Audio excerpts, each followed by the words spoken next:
네, 안녕하세요. 깊이 있는 이야기만 하는 고품격 경제방송 끝내주는 경제 시작하겠습니다. 오늘 파일럿이고요. 마지막 파일럿인데 다음 주 월요일 11일부터 본방송 시작합니다. 매일 오후 12시 30분에 하니까 꼭 라이브 시청해 주시고요. 오늘은 파일럿이니까 실수도 있을 수 있어요. 실수 발견되면 반드시 댓글로 좀 지적해 주십시오. 저희가 고쳐서 더 좋은 방송 만들겠습니다. 먼저 오늘 꼭 알아두셔야 하는 경제 뉴스 먼저 전해드릴게요. 런치타임 시간입니다. 제가 이 새벽에 일어나가지고 사실 국내외 언론을 굉장히 많이 섭렵을 하거든요.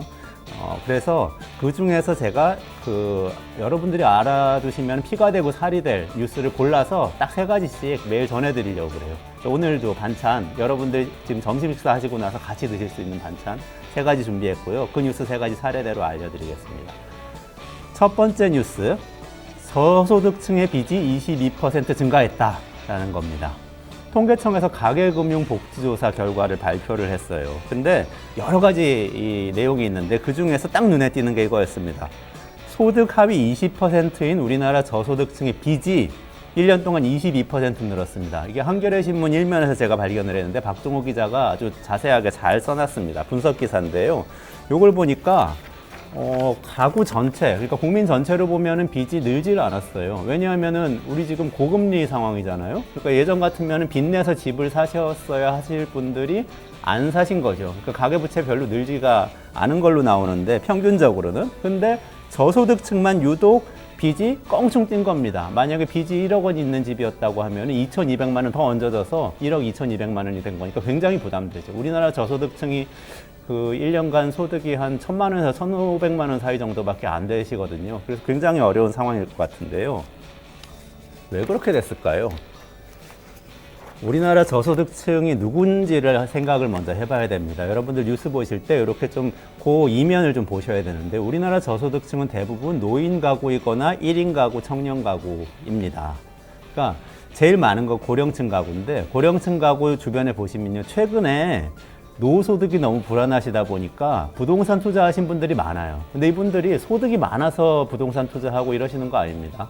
퇴직금이나 또는 뭐 자영업 하시다가 정리하고 조금 모은 돈 요거 가지고 은행에서 빚을 더 얹어가지고 조그만 상가나 오피스텔에 투자하시는 거예요. 그거 가지고 월세 소득 받아서 나중에 노후에 살아가시려고 하는 건데 이게 노후에 연금이 잘 안 돼 있다 보니까 불안해서 하시는 거거든요. 근데 그런 분들이 대거 늘어난 겁니다. 저소득층에서 그게 발견이 된 거예요. 근데 여러분들 아시다시피 요즘 부동산 경기가 심상치 않잖아요. 굉장히 안 좋은 상황이 올 수도 있다는 경고가 계속 나오는데 고금리의 부동산 침체로 이 저소득층이 가장 큰 어려움을 겪고 있는 게 아닌가, 부동산 투자의 막차를 가장 취약계층이 타게 된 게 아닌가 이런 걱정 좀 듭니다. 또 청년 1인 가구도 부채가 많이 늘었는데요. 이분들은 일자리가 불안정해서 그런 거죠. 일자리가 예전 같으면 정규직 일자리로 이렇게 딱딱딱 매달 따박따박 월급이 나오던 일자리였는데 요즘은 일이 있다가 없다가 시간이 늘었다가 줄었다가 하니까 이게 좀 소득이 왔다 갔다 하죠. 오르락 내리락 하니까 모자란 부분을 단기 대출로 많이 채우세요. 그러다 보니까 생활비 채우려고 부채가 늘어난 가구가 많은 겁니다. 그래서 하위 20% 청년 가구, 노인 가구의 부채가 많이 늘게 된 거죠. 결국은 이걸 정부가 해결할 수밖에 없는 일처럼 보입니다. 지난 정부의 최저임금 인상이나 기초연금 인상 이런 것들 한번 좀 돌이켜보면서 연구해서 강화해 갈 필요가 있어요. 이게 저소득층한테 제일 중요한 거는 결국은 일정한 소득이거든요. 예를 들면 노후연금이 강화되면은 어르신들이 노후소득 위해서 상가 오피스텔 빚내서 투자할 이유도 없어지는 거죠. 저소득층이 가장 위험한 투자를 빚을 내서 해야 되는 경제는 아주 나쁜 경제입니다. 이거 정부가 해결할 수밖에 없을 것 같습니다. 네, 그러면 두 번째 뉴스 전해드릴게요. 미국 빼고 침체 경고 등 유가 70달러 붕괴, 이런 이 기사인데요. 중앙일보 김남준 기사가 쓴 기사입니다. 국제유가가 계속 떨어지고 있어요. 근데 서부 텍사스산 중진류, 그러니까 이게 이 얘기 기사에 많이 나오는데 보통 우리가 국제유가 얘기할 때 많이 얘기하는 지표가 미국의 서부 텍사스에서 나온 중간 품질의 석유입니다. 그 가격을 많이 얘기하는데 그게 배럴당 70달러 이하로 떨어졌다는 그런 뉴스입니다. 이게 어느 정도 수준인가 궁금하시겠죠? 2달 전에 90달러 넘었었습니다. 그러니까 2달 만에 20달러가 빠진 거예요. 근데 지금 석유를 주문하면 보통 한 달 뒤쯤 오니까 내년 1월 정도에 올 석유값이 지금 떨어진 거거든요. 석유값 떨어지면 좋은 거 아니야? 이렇게 생각하실 수도 있겠지만 아닙니다, 여러분. 잘 생각해 보세요.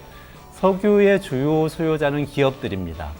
그러면 기업들이 석유 주문을 덜 하고 있다는 그 결과로 석유값이 떨어지고 있는 거예요. 그럼 기업들이 석유 주문을 덜 하고 있다는 건 내년에 투자를 덜 하겠다는 거겠죠. 한 달 뒤에 올 석유니까.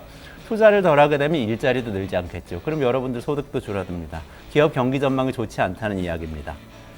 우리 경제 겨울이 올 수가 있습니다. 여러분 단단히 준비를 해야 될 것 같습니다. 세 번째 뉴스 전해드리겠습니다. 인간 전문가보다 AI가 낫다. 이거는 제가요 직접 발표를 보고 정리했습니다. 다른 신문에서 본 거 아니고요. 구글에서 미국 시각으로 어제 발표한 제미나이라는 새로운 이 생성형 인공지능에 대한 이야기입니다. 오픈 AI의 챗 GPT보다 제미나이가 성능이 좋다. 구글에서 이렇게 발표를 했어요. 본인들은 이게 제일 중요하다고 생각했을 텐데 저는 그 다음에 한 얘기가 더 인상이 깊었습니다.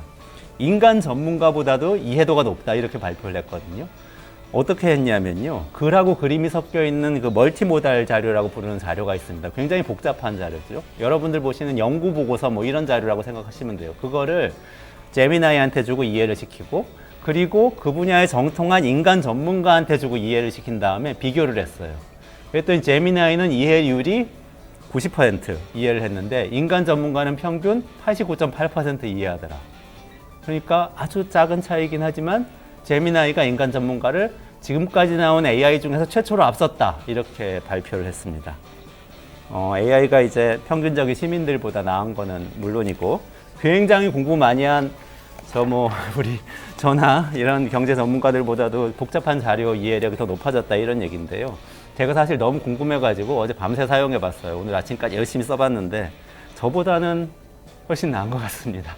구글 제미나이. 근데 또 제가 챗 GPT 계속 사용하고 있는데 비교하면서 사용해봤거든요. 근데 저는 또 챗 GPT가 여전히 또 나은 것 같더라고요. 여러분들도 한번 비교해보세요. 그 구글 바드 사이트 들어가시면 제미나이 무료로 사용하실 수 있고요. 챗 GPT도 아직 무료 버전이 있습니다. 그렇게 같이 비교하면서 사용해 보시는 게 또 AI 시대에 적응하시는 데도 도움이 되실 겁니다. 어쨌든 간에 점점 더 고민이 되죠. 이런 AI의 시대에 우리 인간은 도대체 뭘 하고 어떻게 살아야 되나. 이 고민 앞으로 끝내주는 경제에서 계속 다뤄볼 텐데요. 다음 주 목요일에도 당장 2부에 강정수 박사 모셔서 자세히 살펴보도록 하겠습니다. 오늘의 런치타임 3가지 뉴스 이렇게 전해드렸습니다.